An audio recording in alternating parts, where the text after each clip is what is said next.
देखो सज्जनों, इस बात पे हमें श्रद्धेय स्वामी राम सुखदास जी की एक बात याद आ गई। बोले उन्होंने कहा, सत्संग में बैठे रोजाना सत्संग कर रहे हैं, तीन टाइम सत्संग कर रहे हैं। सुबह 5 से 6 बजे में 20-25 मिनट बोलते थे सुबह ब्रह्म मुहूर्त में, फिर 8:30 से 9:30 ऐसा कुछ था, फिर शाम को 3:30 से 4:30 ऐसा कुछ था। ऐसे एक घंटा 1.5 घंटा रोज सत्संग हो रहा है, तो कुछ न कुछ नई नई बातें सुनने मिलती थी। वर्षों तक इस शरीर ने श्रद्धेय स्वामी राम सुखदास जी का सानिध्य सत्संग का लिया था। तो कह रहे थे कि एक गवैया गाने में बड़ा अच्छा गाता था, कंठ बड़ा अच्छा प्रिय कंठ था। तो राजा ने गवैये को कहा, अरे गवैया तू शादी कर ले। बोले महाराज, गवैया बोले मैं शादी कर लूं तो उसका पालन पोषण, बोले राजा बोले तू चिंता क्यों करा, राज की तरफ से करेंगे।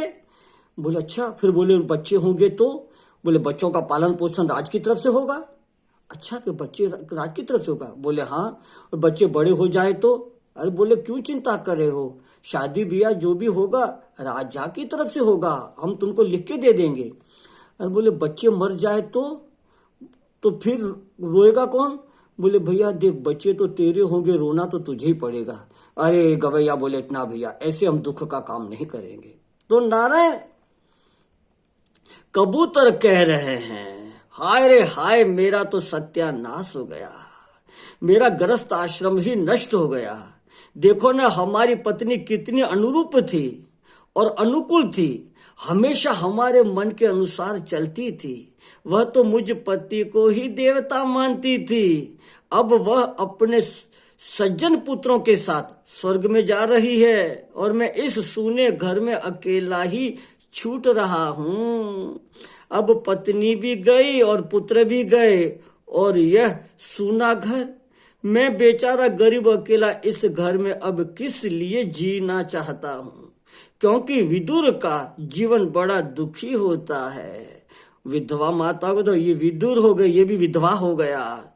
वह कबूतर ये देख रहा है कि हमारे बच्चे जाल में फंसे हुए हैं, अब मौत उनको खा जाने वाली है, वे तड़प रहे हैं। देखो नारायण, यहाँ हमारे तो सत्संग कीर्तन होता ही रहता है, विद्वान लोग संत लोग हाँ आते रहते हैं, प्रोफेसर लोग भी साधु संत बने हुए हैं, वो भी अपना अनुभव सुनाते रहते हैं। हाँ, लौकिक भाषाएं पढ़ी हुई है उन लोगों को भी, उनका भी वो भी अनुभव होता है। हाँ नारायण, तो नारायण किसी संतों से सुना था कि एक मंदिर में 3 मूर्तियां खड़ी थी।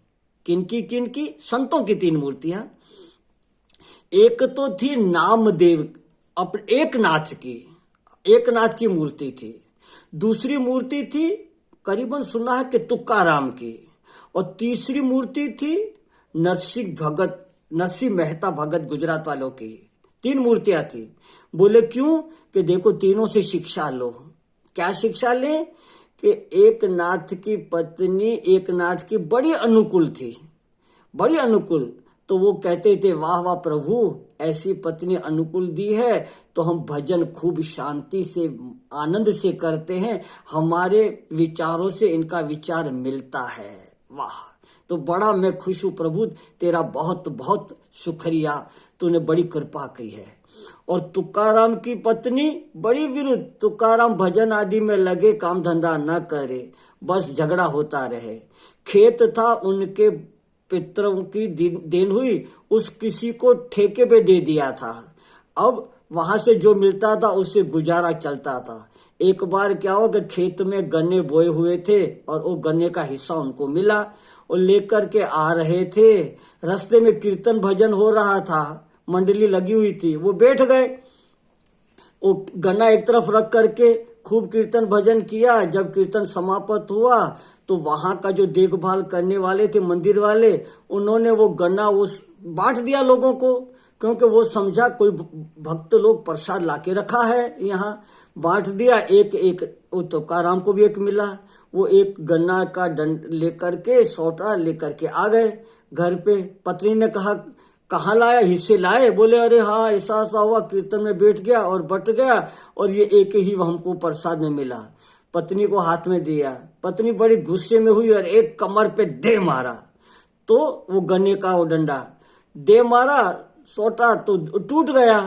तो तुकाराम ने बोला तू बहुत अच्छी है, तू दो हिस्से करने थे, तूने अपने आप कर दिया, तेरे हाथ में वो तू खाना और ये गिर कर पड़ा है वो मैं खाऊंगा। तो वो कहते वाह प्रभु बहुत अच्छा है, ऐसी पत्नी है तो हमारा मन संसार में नहीं लगता, तेरे में लग रहा है। और नारायण नरसिंह मेहता भक्त का दृष्टांत हम आप लोग सुनते हैं कि बेटी की शादी हो गई, बेटा का शादी हुई और कुदरती स्वर्गवास हो गए, और पत्नी भी उसी दुख में स्वर्गवास हो गई। तो अब कह रहे हैं क्या कि भली थी भागी झंझाड़ सुखे थी भजीसु श्री गोपाल। ए ठाकुर तुमने अच्छा किया, धीरे धीरे अपने धाम में सबको ले लिया, अपने ठिकाने बच्ची को लगा दिया, बेटे को और पत्नी को अपने धाम में आपने ले लिया, और मैं शांति से अब कोई चिंता नहीं, जो रूखा सूखा मिलेगा जहां लेटूंगा भजन करूंगा, कोई चिंता नहीं है। तो नारायण देखो, क्योंकि वो ईश्वर की तरफ दृष्टि रखते हैं, संसार के मोह में नहीं फंस रहे हैं। और कबूतर कह रहे हाय रे हाय, हमारी पत्नी कितनी अनुरूप थी और अनुकूल थी, हमेशा हमारे मन के अनुसार चलती थी, वह तो मुझ पति को ही देवता मानती थी, अब वह अपने सज्जन पुत्रों के साथ स्वर्ग में जा रही है और मैं अकेले सुने गृह में अकेला ही छूट रहा हूँ। अब पत्नी भी गई और पुत्र भी गए और वह सूना घर, मैं बेचारा गरीब अकेला इस घर में अब किस लिए जीना चाहता हूँ, क्योंकि विदुर का जीवन बड़ा दुखी होता है। देखो नारायण, वह कबूतर देख रहा है कि बच्चे और पत्नी तड़प रहे हैं, काल अभी उनकी मौत आ गई, मरने वाले हैं। नारायण तड़प, और स्वयं उसी पत्नी बेचारी गरीब मरी जा रही है, यह देखता हुआ भी वह मूर्ख उसी जाल में कूद पड़ा। बस अब तो नारायण देखो, यह है मूर्खता, देखो यह है अज्ञान, यह है देखो स्नेह, तो इसमें ही अज्ञानता में मूर्खता में ही हो जाता है। इसलिए हमको विचार करके देखना चाहिए। अब तो शिकारी की बन गई, उसने उस ग्रस्त कबूतर सहित उसकी पत्नी और बच्चों को ले लिया और बड़ी खुश हुए कि बस आज हमारा काम पूरा हो गया, और कृतकृत हो गए, अपने घर लौट गया। शिकारी को यहाँ काल का रूप दिया हुआ है सज्जनों, और कबूतर कबूतरी तथा बच्चे ये सब संसारी लोग हैं, ये संसार की आसक्ति में फंसे हुए हैं, और चारों ओर से रोग शोक मोह का जाल बिछा हुआ है। अब दत्तात्रेय जी दृष्टांत देकर इस दृष्टिग्रस्त पर भी डाल रहे हैं कि यह जो मठ मंदिर बनाकर बैठे हुए हैं और जिन्होंने जीविका का साधन जोड़ रखा है, एक दुकान फैक्ट्री लगा रखी है, उसके पास मादक द्रव्य के रुपया, मादक द्रव्य है, मादक द्रव्य नशा है, बड़ा नशा होता है कि हमारे बराबर कौन है, हमारे कितने चेले, हमारे कितने स्थान, हमारे देश में विदेश में और देश के चारों ओर हमारे पास तो इतना है। और फिर रात भर नारायण चौकी करते हैं, तिजोरी की, हिसाबों की, कहते हैं कि हम तो निष्काम भाव से पहरा दे रहे हैं, निष्काम भाव से सेवा कर रहे हैं। इस तरह से जो कुटुंबी पुरुष भी है, वह चाहे किसी भी वेश में हो, कैसा भी वेश बना ले, किसी भी वेश में हो, उसके मन में शांति नहीं होती है। नारायण मैं हृदय से कहता हूं, संगति वश कह रहा हूं, और कहा भी है, घाट वाले बाबा का जीवन विरक्त था, उनके पास ऐसे ऐसे गृहस्थियों को भी देखा और साधु संतों को भी देखा। नारायण क्या बतावें, गृहस्थियों को तो फूट फूट करके रोते देखा, महाराज जी हमें शांति नहीं है, शांति नहीं है, शांति नहीं है, ऐसे हिचकियां भर के रोते रोते देखा। और नारायण ऐसे ऐसे साधु संतों को भी देखा जिनको चेला चेलियां कितनी है मालूम नहीं है, हिसाब रख रहे हैं, धन कितना है, ओ अरबों खरबों, उसको भी जाकर के नतमस्तक कहा, बाबा महाराज जी हमको शांति नहीं है। अरे नारायण शांति कहाँ से मिलेगी? कोवा दरिद्रो विशाल तृष्णा। कौन दरिद्र है? जिसकी विशाल तृष्णा है।